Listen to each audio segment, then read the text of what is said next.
Hello fellow modelers, Bruce here again.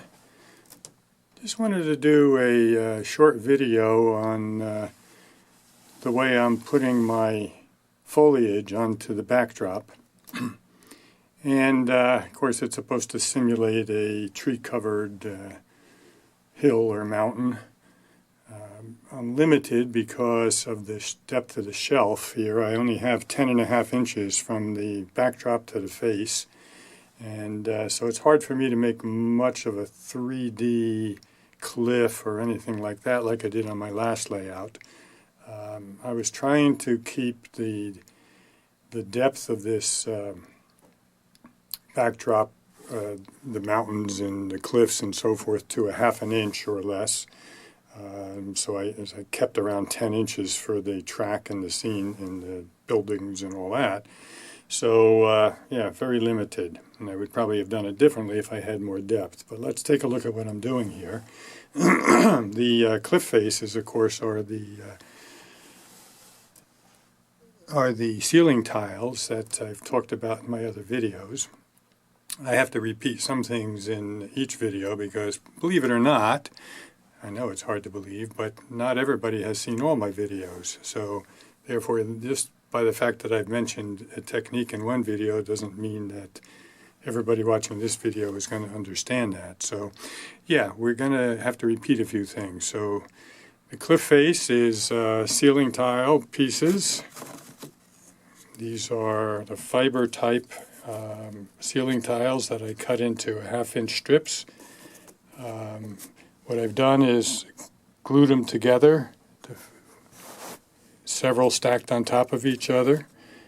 I use Titebond wood glue to do that, and then I use Titebond again to glue these pieces to the backdrop, which is masonite. I'm not going to take the time to talk about how I get those striations and so forth in there. That is covered well in a couple of other videos, very recent videos, so you can go back and look at them.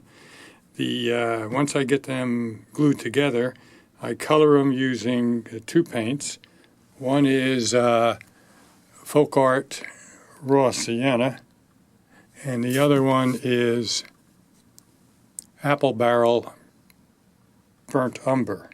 Now, what I do is I put some dabs into my palette, and then I have this very thick round brush. I just dip into it, and then using a paper towel, get most of the paint off, and then just kind of dry brush first with the lighter color, the raw sienna, and then I come back over with just some highlights, dry brushing again with the burnt umber.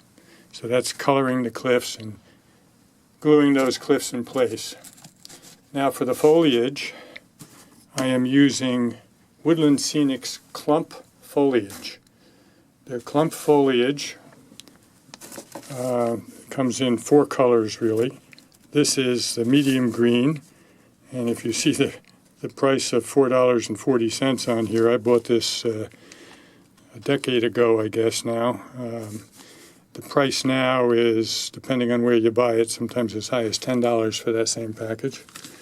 They also have foliage clusters, which I really prefer the clump foliage, but if you use the foliage clusters, you can mix the two together, which I'm doing here, only because I had them on hand. This is light green, so as you look at the backdrop, you see a mixture of the medium green and the dark green. And both of these products come kind of like in a loaf, all pressed together, and you just pull pieces off till you get the size and shape that you want, and get quite a few of them of both colors ready for yourself. And then I find the best way to glue them in place is with a glue gun. Let me just show you that process real quick.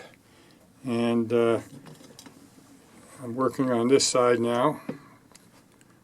So let's get this out of the way and bring my glue gun into my working area here.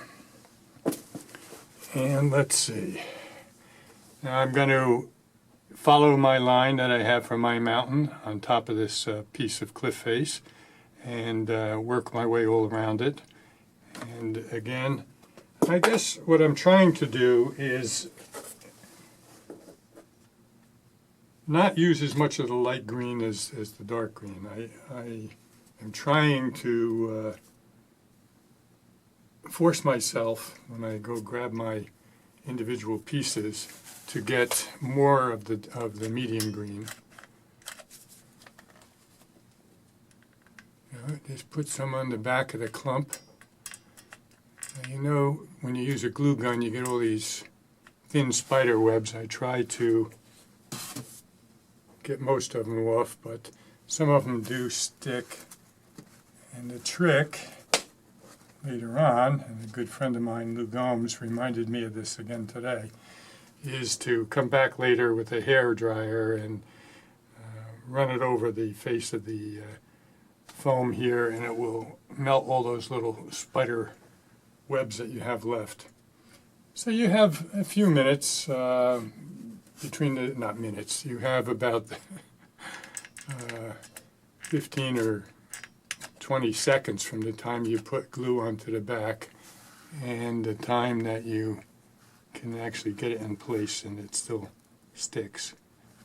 And you just work your way across. Now I've gotten a couple of the darks in a row there, so I'll take now a piece of the light green and put that in place here.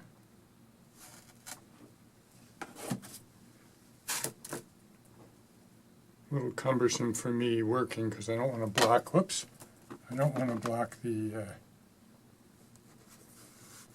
video with my work here. Here's those spider webs we were just talking about.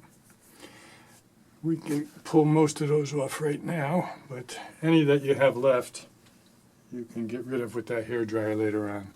And that's kind of it. You just work your way. It's not the fastest process, but using the glue gun is significantly quicker than trying to, put it up there with Aleene's tacky glue and holding them in place while the glue dries and so forth. So it's significantly better than that.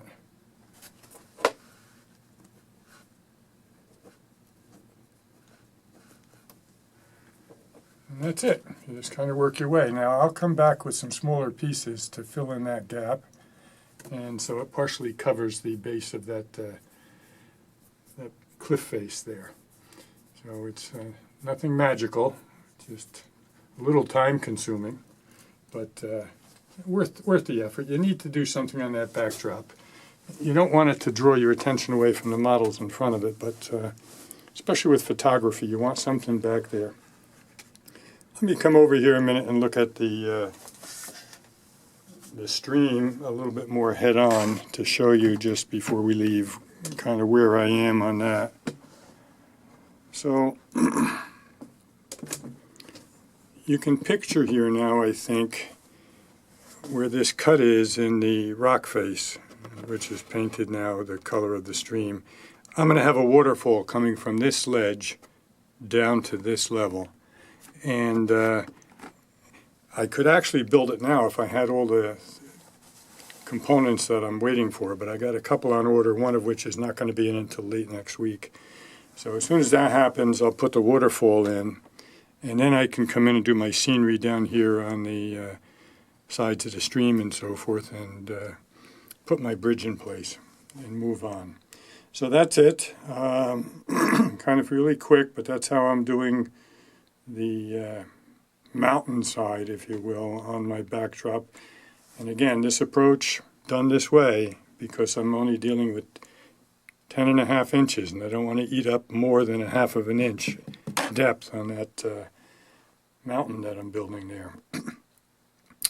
So as always, if you enjoyed this little video, please give it a like, and if you haven't done so, subscribe to my videos. Talk to you soon. But wait, there's a little more. I've divided this whole Bangor Slate Peninsula here into 3 parts in my mind as far as completing the scenes. The furthest left is the stream scene that I've done some videos on. And you can see now that I have my mountain backdrop done around the stream. Immediately to the right of that is that raised area that I took from my last layout, and that's going to have the company houses and a little barnyard that the company employees have for milk and eggs. And I have the mountain backdrop done past that. That means I can virtually complete the stream scene and that company house scene while I continue to go further down, which is the slate pit and the company buildings. And I still have to do the backdrops there. When you're working on your layout, or especially a layout, you don't need to do this on a diorama because you can always add the backdrop later to the edge of the diorama. But when you're working on a layout like this, you should always work from the backdrop forward. And that's what I'm trying to do. So I'm pushing a little bit here to get the backdrop in place. And I'm getting there. I'm getting there, guys. All right, that's it for now.